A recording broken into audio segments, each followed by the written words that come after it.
Hello, my name is Shodi Farhod. I'm a fourth year computer science student studying at SDU, and this semester I'm taking part in SDU's academic beta program.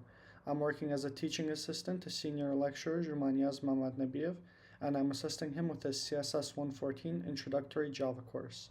In this video, I'll be going over what work has been done during the 5th and 6th week of the semester. And let's go over what we did during week 5. So all our lessons in this introductory Java program are based on this book, Introduction to Java Programming, the 10th edition by Daniel Lang. And so this week there was a focus on chapter 5 of the book for the 5th week. The main focus was on loops, so an introduction to while and for loops for students, how they can make use of it.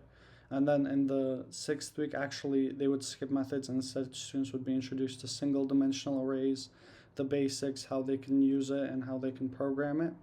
But focusing for now on loops, students were mainly shown how to use while loops, how to iterate through items using while loops, and also how to use for loops in their Java programming.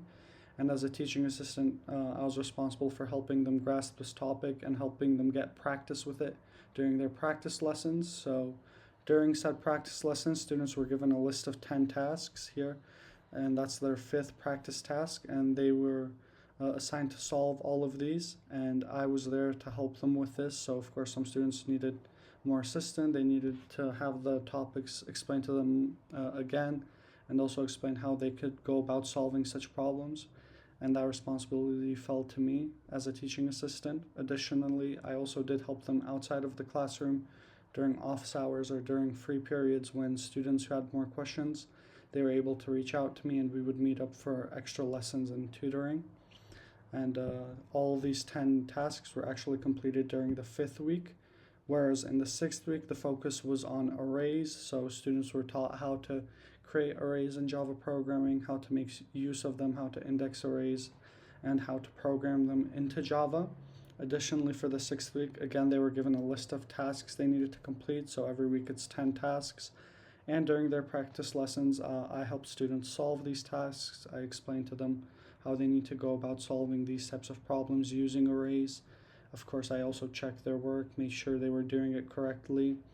And again, if students had more questions or they were struggling, I met up with them during office hours or outside of classroom hours during some free periods to help them with these problems. Most students were able to complete all of the tasks, which was a good thing. Additionally, during the 6th week, they were given their 3rd assignment. However, that was to be completed for the following 7th week, so it wasn't checked this week, but I also helped students begin their work on their 3rd assignment during the 6th week outside of the classroom. So to summarize, during the 5th and 6th week, I helped introduce students to 2 new topics, those being loops and one-dimensional arrays. I helped them complete their practice tasks, and my main responsibilities were mainly to just communicate with students, make sure they're understanding the topics, and make sure they're not falling behind as they complete their work throughout the semester.